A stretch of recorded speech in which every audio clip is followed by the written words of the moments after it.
The central dogma of molecular biology tells us that DNA makes RNA and RNA makes protein. But in eukaryotic cells, this flow is far from straightforward. Before an RNA molecule can be translated, it undergoes an intricate editing process. One of the most fascinating part of this process is splicing, especially in genes that are not continuous but interrupted, and these are called split genes. In eukaryotes, many genes are discontinuous. They are not made of one long, uninterrupted stretch of coding information. Instead, the coding region are interrupted by non-coding sequences, and these genes are called split genes. When the gene is transcribed into a precursor mRNA or a pre-mRNA, both exon and introns are included. But before this RNA can be translated into a functional protein, the introns must be removed and exons joined together, a process known as RNA splicing. This discovery was made in 1970s, completely changed how we view genes, not as uninterrupted stretch of code but as modular and interruptible units. Now let's talk about exons. Exons are the coding segment of a gene that are retained in a mature mRNA and are eventually translated into proteins. Beyond just coding regions, exons may also contain untranslated regions, which are also known as UTRs, and regulatory elements that influence mRNA stability, localization, or translation efficiency. Exons are joined together after the removal of introns during RNA splicing. Their precise arrangement and inclusion in the final mRNA are critical for the correct synthesis of functional proteins. Now let's talk about introns. Introns, on the other hand, are non-coding sequences that interrupts the coding exons. While they are transcribed into pre-mRNA, they are removed during RNA splicing and do not appear in the final mRNA. Despite not coding of proteins, introns have several essential functions.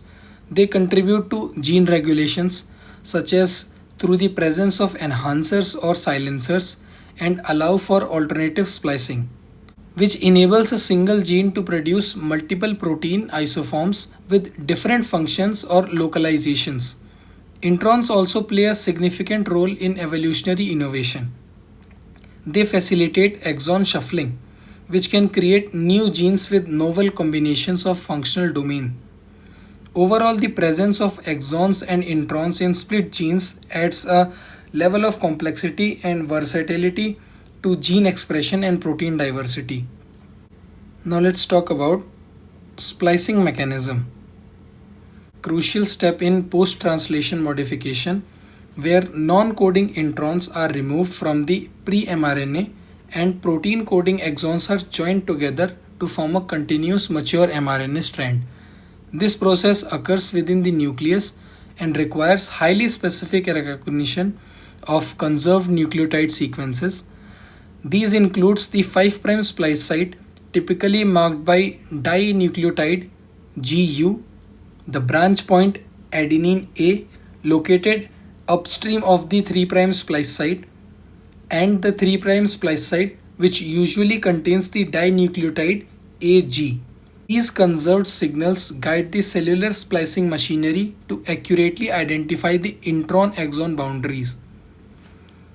The splicing process is carried out by large ribonucleoprotein complexes called the spliceosomes, composed of small nuclear RNAs and associated proteins. The spliceosome assembles in a stepwise manner on a pre-mRNA, bringing the splice site and branch point into proximity. A two-step transesterification reaction then occurs. First, the 2' OH of the branch point A attacks the 5' splice site, forming a lariat. Immediately, second transesterification reaction, the newly freed 3' OH of the upstream exon attacks the 3' splice site, joining the two exons together and releasing the introns in a lariat form. This highly regulated and accurate process ensures that only the coding sequence are included in the mature mRNA, which is essential for the correct protein synthesis. Now we will talk about self-splicing reactions.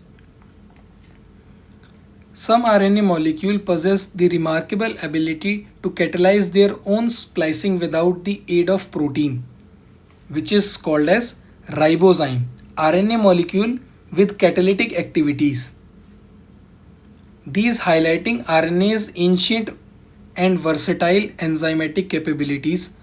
These unique introns are known as self-splicing introns and were first discovered in the ribosomal RNA gene of protozoans in the genome of organelles like mitochondria and chloroplast. Their discovery provided a strong evidence of the RNA world hypothesis, which proposes that early life forms may have relied on RNA both as genetic material and as catalyst for biochemical reactions.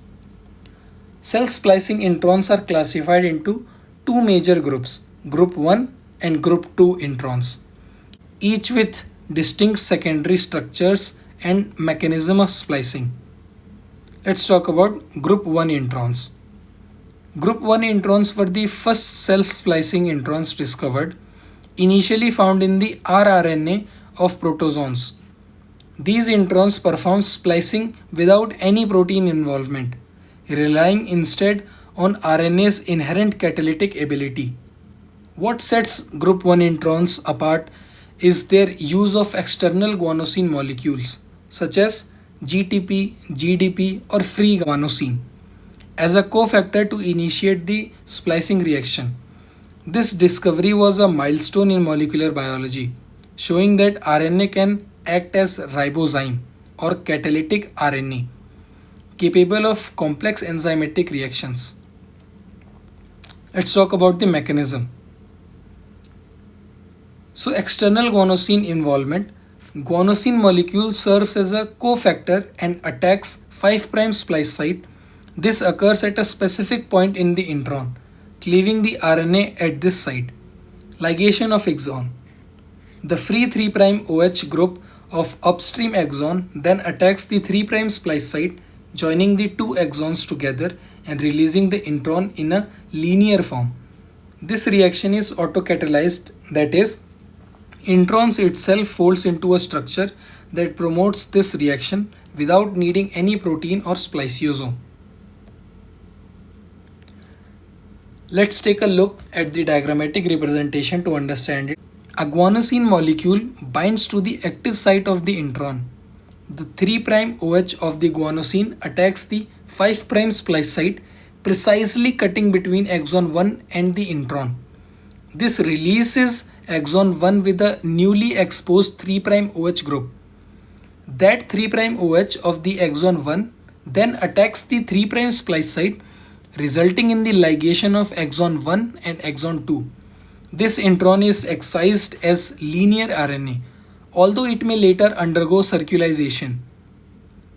The key takeaway is that Group 1 introns catalyze their own removal in the two steps, RNA-driven process independent of protein enzymes, highlighting the catalytic potential of RNA and its possible role in the early evolution of the life. Let's take a look at Group 2 introns. Group 2 introns are another class of self-splicing introns found primarily in the mitochondria and chloroplast of plants and fungi, as well as in some bacterial genomes. Unlike Group 1 introns, Group 2 introns do not require any external cofactor. Instead, they utilize an internal adenosine residue within the introns itself to initiate the splicing process, strikingly similar to the mechanism used by the spliceosome in eukaryotic cells.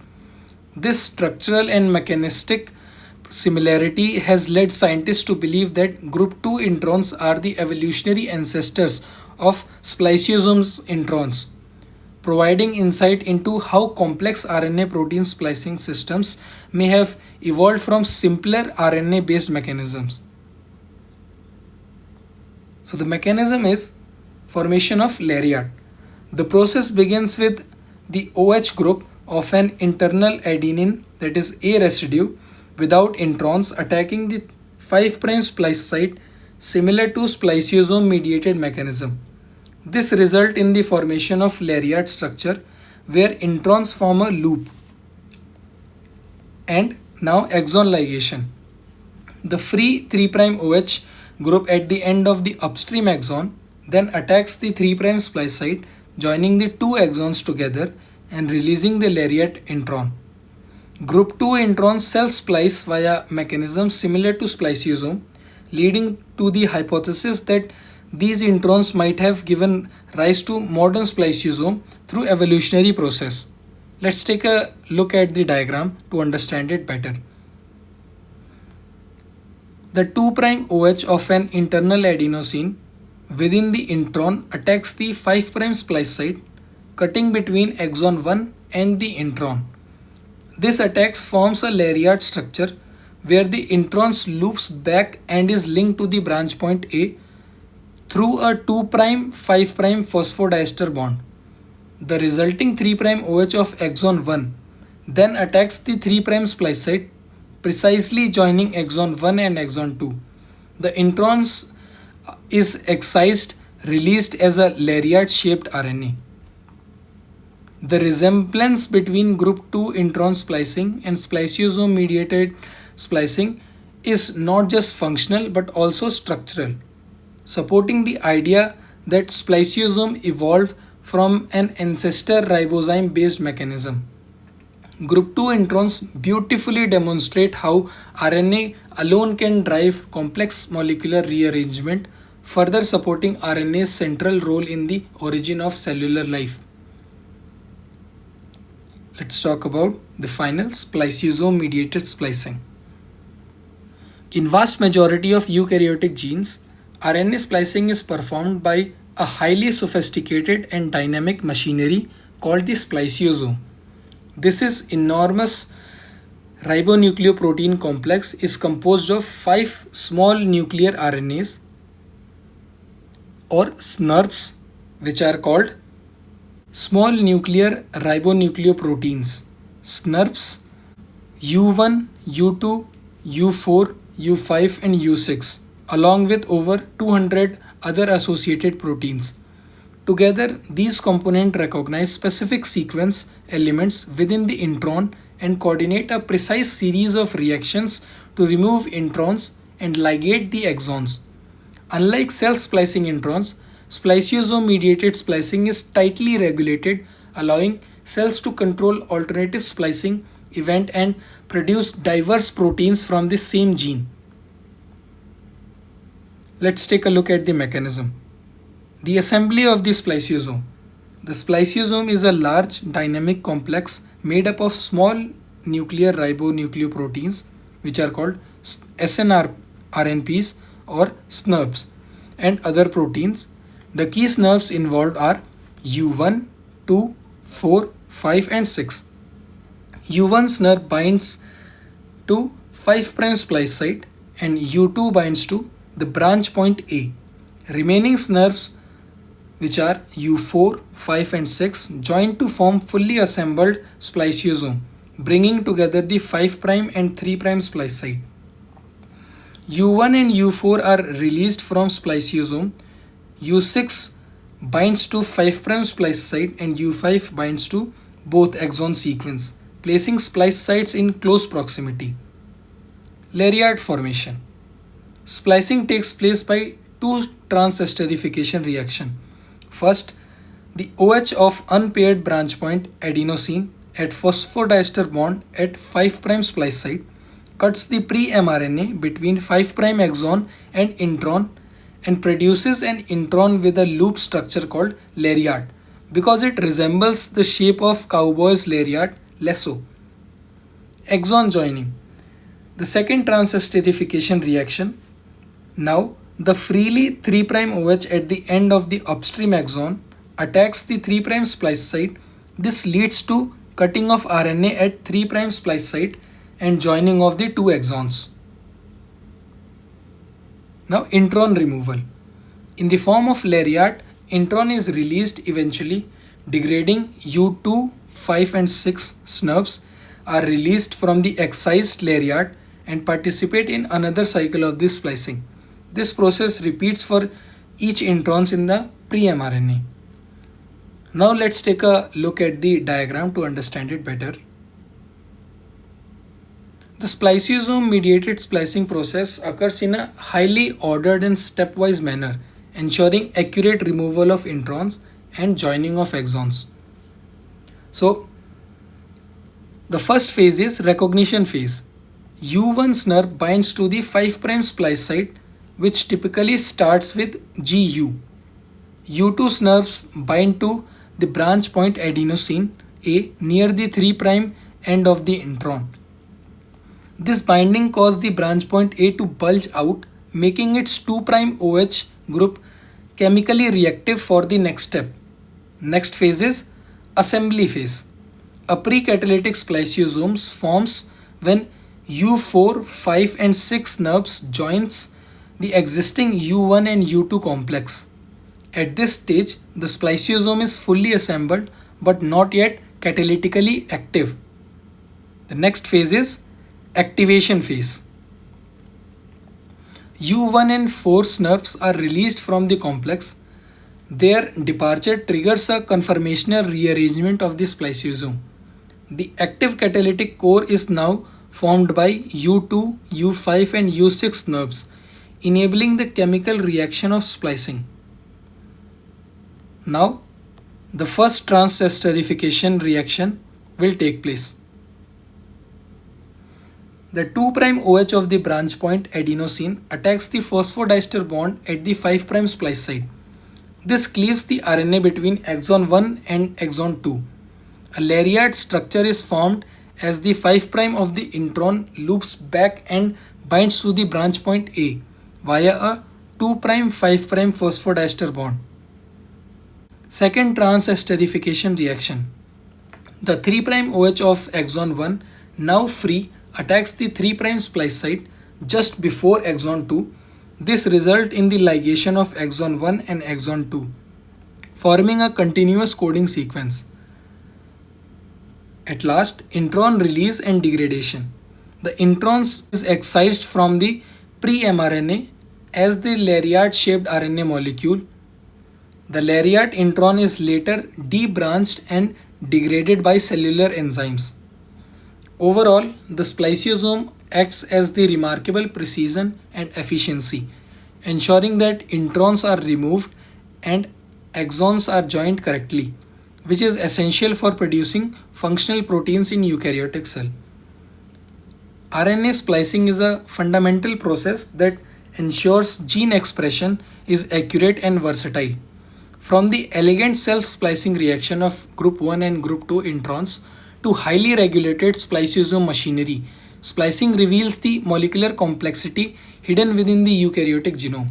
This ability to precisely remove introns and join exons not only preserves the integrity of protein coding but also opens the door to alternative splicing, greatly expanding the coding potential of our genes. The genome may be fragmented, but splicing ensures the message is whole. That's the beauty of biology, precision within complexity. That's all for this video. Thank you.